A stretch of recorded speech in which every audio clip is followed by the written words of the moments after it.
நம்மள பல பேர் 1 இல்ல 2 அதுக்கு மேல பேங்க் அக்கௌண்ட்ஸ் வச்சிருப்போம்.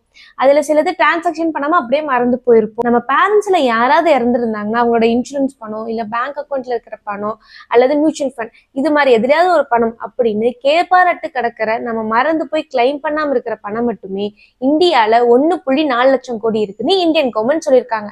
இதுக்காக ஒரு கேம்பெயின் ஸ்டார்ட் பண்ணிருக்காங்க. அதுக்கு பேரு யோர் மணி யோர் ரைட் அப்படிங்கிற ஒரு திட்டம். 78,000 கோடி பேங்க் அக்கௌண்ட்லயும் 14,000 கோடி இன்சூரன்ஸ் கம்பெனிஸ்லயும் 3,000 கோடி மியூச்சுவல் ஃபண்டாவும் அண்ட் 9,000 கோடி அன்பெய்ட் டிவிடெண்டாவும் 1.4 லட்சம் கோடி நம்ம பணம் நமக்காக நம்ம பேரண்ட்ஸ் விட்டுட்டு போன பணம் அன்கிளைம்டா இருக்குது. இது எப்படி நம்ம செக் பண்ணலாம் சொல்றேன்.